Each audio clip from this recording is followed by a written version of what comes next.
일단 서울 집값이 지금 오늘 아침 뉴스에도 보니까 대형 아파트 경우에는 11개월 만에 거의 10%가 상승했더라고요. 네. 부동산 조사에서. 네.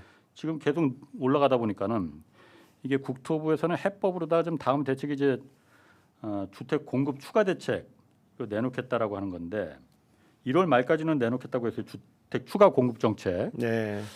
어떤 공급 대책이 나와야 된다고 일단 우 교수님은 생각하세요? 그러니까 그 지난 작년에 있었던 예.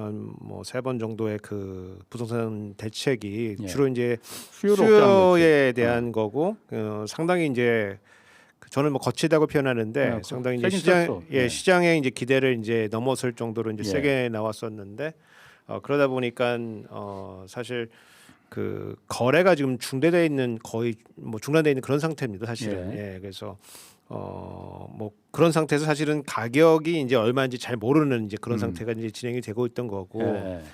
그러니까 뭐 주식시장으로 치면 이제 사이드카가 발동돼 가지고 예. 이제 거래 잠시 정시 중지. 예.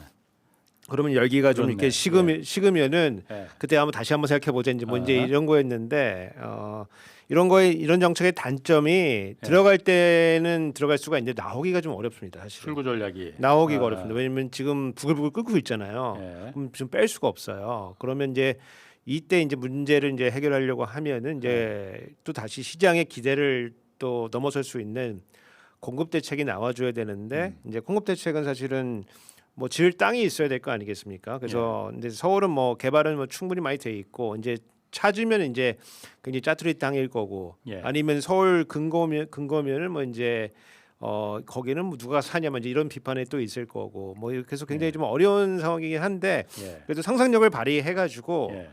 발휘해가지고 지금 시장을 압도하는 기대를 압도하는 공급 대책을 내놔야 된다. 다만 이제 이 공급 대책이라고 하는 게 주택이 이제 그 짓는데 시간이 좀 오래 걸리지 않습니까? 물론이죠. 예. 그러니까 당장 물량의 해소가 되는 건 아니에요, 사실은. 예. 당장 물량 해소에 도움이 되는 건 아니지만 내가 시간이 지나면은 서울에도 뭐 주택이 충분히 공급된다는 그런 시그널을 갖고 있으면은 지금 예. 달려갈 필요는 없는 거거든요. 예. 그리고 뭐 그런 차원에서 예.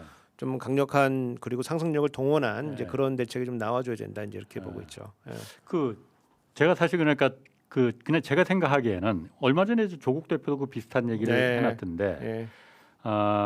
어쨌든 이번에 국토부에서 내놓는 대책도 뭐 사실 되게 비슷할 거란 말이에요. 그러니까 땅 우리가 여기 택지 마련했으니 여기다가 민간 건설사들이 잔뜩 들어와서 여기다가 분양 아파트 분양 중심으로 다 해라. 그럼 이제 주택이 뭐 몇만 채가 더 공급될 거 아니냐. 그럼 그거로다가 이제 좀 집값을 누그러뜨릴 수 있다. 그런 게 먹히겠느냐 지금. 어쨌든 이게 집이라는 게 지금 한국 사람들 입장에서는 거주의 목적보다는 투자 아니면 투기의 목적이 훨씬 더 큰 거 아니에요. 네. 나오면 그게 바로 투기로다가 이어서 모든 유동성이 다 글로 빨려 들어가는 늘상 그래왔지 않습니까? 이런 대책이 또 필요하겠느냐 우리가. 그래서 제가 생각한 거는 제가 용서 맨날 미는 게 서울 시내 국공유지 있지 않느냐. 일단 가장 대표적으로 서울 가장 한가운데 용산 미군기지 곧 이전한다는데 거기를 공원으로 만들지 말고 아파트 짓자. 아파트 짓는데 민간 아파트 분양 아파트 짓지 말자. 거기다가 그럼 또 거기 불장되니까 가장 노른자 땅이니까 공공 임대 아파트 짓자 다. 앞으로 그리고 성남 공항도 거기 뭐 이전 얘기 계속 있지 않습니까? 네. 성남 공항이 사실 원래는 옛날 전투 비행단이었는데 요즘 거기 전투기가 없고 왜냐면 추전선 바로 아래인데 거기 전투기가 어떻게 있나 그러니까 공군 이제 1호기 대통령 전용기가 이제 뜨고 내리는데 주로 거기 이용되니까 그 강남 바로 옆이잖아요. 거기도 공공 임대주택 짓자. 그러면은 일반 국민들이 나는 집으로 다 돈 벌 생각 없어. 그냥 편안하게 들어가서 내가 평생 살 수만 있으면 돼. 편안하게 내 집처럼 이런 대체자가 있으면은 그 대체자를 마련해 줄 수 있는 거잖아요. 그럼 집값이 좀 훨씬 더 지금보다 완전히 다른 개념이기 때문에 안정될 수 있지 않을까?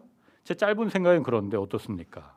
그러니까 지금 우리가 뭐 다양한 방법들을 좀 생각을 해봐야 되는데 이제 유휴부지가 있어가지고 거기에다가 이제 원래는 택지 개발해가지고 이제 분양해가지고 그렇죠. 뭐 그 수익을 가지고 또 다른 사업하겠다 뭐 그런 논리로 했는데 사실은 그래야지 임대주택 짓는다 이런 뭐 논리가 LH의 그런 논리죠. 항상 논리였죠. 전통적인 논리죠. 아, 근데 이제 그렇게 해서 이제 우리가 뭐 재미를 못 봤거든요, 사실요. 왜냐면 이 임대 주택을 이제 정부가 예. 좀 재고를 좀 많이 갖고 있어야지 민간 시장도 좀 견제가 좀 되거든요. 예. 뭐 그런 취지에서 우리나라는 보통은 이제 지어가지고 시간 지나면 분양해가지고 그렇게 해서 돈 많이 번 기업이 이제 부영 뭐 이런 데인데 사실은 그렇지. 여하튼 예 그런 걸 이어왔는데 지금 재미를 못 봤기 때문에 예.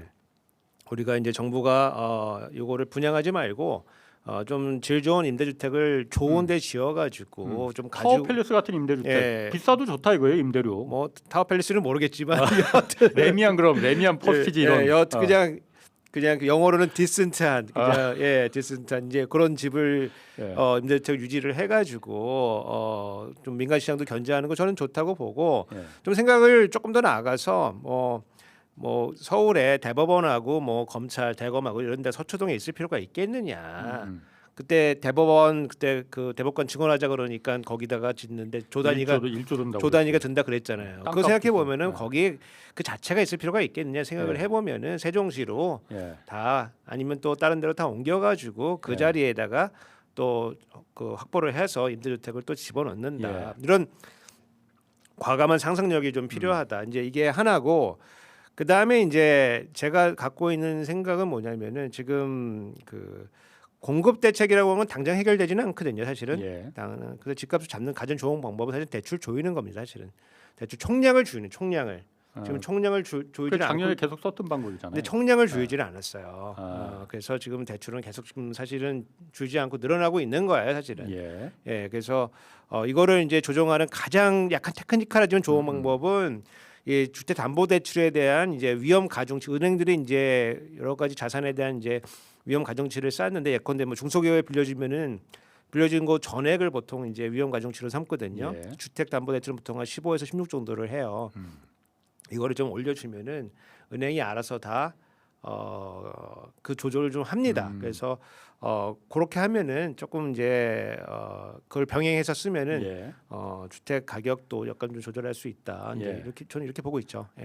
그러니까 아까 제가 말한 그 부분을 조금 더 제가 좀 부연하자면은 그러니까 LH 어쨌든 우리나라에서 가장 많은 주택을 공급하는 주체는 LH잖아요. 네. 사실 그런데 LH가 여태까지는 일종의 땅 장사를 한 거나 마찬가지란 말이에요. 그러니까 택지가 어떤 국공유지나 택지가 있으면 그걸 갖다가 민간한테 팔아서 직접 시행을 하면 되는데 거기다 레미안이나 푸르조 같은 고급 좋은 아파트 지어서 그런 거 후진 임대주택 그런 거 말고 우리는 어쨌든 임대주택 하면 낙인이 찍혀 있으니까 그런 거 말고 서유럽처럼 미국처럼 중산층이 들어가서 살 수 있는 그런 질 좋은 임대주택을 직접 시행을 하면 되는 거잖아요. 그래서 현대건설, 대우건설 들어와서 적정한 우리가 건설비 남겨줄 테니 튼튼하게 아파트 지어달라. 네. 그리고 건설비 우리가 마진 일정 부분 남겨서 보내주겠다. 그리고 분양에 신경 쓰지 말고 당신들 건설사들은 나가. 네. 이렇게 해서 철저하게 앞으로 LH가 공급하는 거는 일반 분양은 하나도 없다. 한 채도 안 한다. 모조리 100%다 공공 임대로만 우리는 분양을 하겠다. LH가 원래 하는 일이 그거니까 해야 될 일이 그거니까 그렇게 선언을 해버리면은 부동산 시장에 확실한 신호를 주는 거잖아요. 분명 이런 대체자가 분명히 대체 시장이 생기는구나. 저는 이제 경쟁 시장으로 보죠. 경쟁할 예. 수 있는. 예. 곧 이제 좋은데 이제 그 우리 국민들이 뭐가 있냐면은 예. 공공기관이 부채가 너무 많으면 안 된다. 예. 이런 신화가 좀 있거든요. 예. 근데 LH가 그렇게 해온 것도 사실은 그런 사업 방식을 해온 것도 좀 이해를 해볼 수가 있는 게 이제 돈을 빌려가지고 요거를 이제 아파트를 지으면은 이제 부채가 좀 있는 거잖아요. 자산도 예. 있지만은 그래서 요 부채가 너무 높으면은 기관의 또 운명이 또 문제가 좀 되거든요. LH가. 네, 그러니까 이거를 그 얘기했습니다. 임대해가지고 정리하고 싶어하는 이제 그런 의사결정 구조가 있어요. 그래서 그런 구조도 조금 이제 완화를 해주면은 우리가 이제 선유국 정도의 그 임대주택을 보유한 나라로 가게 되고 그러면은 이제 이 주거가 불안정한 이제 중산층 서민에게 주거를 그 제공과 동시에 그 다음에 민간의 가격을 견제하는 기능들이 좀 되기 때문에 저는 뭐 아주 조화로운 모습이라고 보죠. 그러니까 네. 저는 LH가 임대주택을 한다 하더라도 지금은 어쨌든 간에 경제적 약자층에 대해서 그러니까 일종의 그러니까 그 어떤 혜택을 주는 듯한 그러니까 굉장히 싼 임대료의 임대주택을 공급하는 거잖아요. 그러다 보니까 임대주택이라는 거에 낙인 효과가 찍혔단 말이에요. 네, 싼 임대료 주지 말라는 거예요. 시세에 맞게끔 다만 바가지만 씌우지 말라는 거예요. 네, 예. 용산 한가운데 노른자 땅인데 당연히 임대료 비쌀 수 있죠. 그 현실에 맞게끔 그 임대료를 받자는 거예요. 그러면 LH가 그 재정적인 부담을 느낄 필요가 없는 거잖아요. 근데 다만 이제 그 경제학자 예. 입장에서 봤을 때 이제 거기다 아주 좋은 자리에다가 좋은 임대주택을 비싸게 이제 공급하는 요런 결정과 조금 싼 거를 좀 더 양을 좀 많이 할 수 있는 이런 의사결정 사이에 예.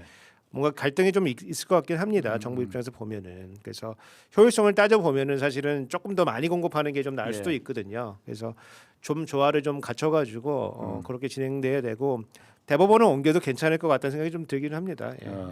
대법원은 예. 어. 아니 검- 거기 뭐 어. 생각해 보면은 대검이랑 뭐 대법이랑 거기 그러니까 서초동에 검찰은 이제 노른자리 뭐, 땅에 있을 필요가 없거든요, 사실요. 검찰은 일단은 뭐 어차피 올해 9월에 이제 없어지니까 문 그리고 거기 닫으니까. 주변에 로펌들 다 있지 않습니까? 예. 다 같이 세종시로 이사 가면은 아. 이 지방 균형 맞춰도 된다. 그렇지.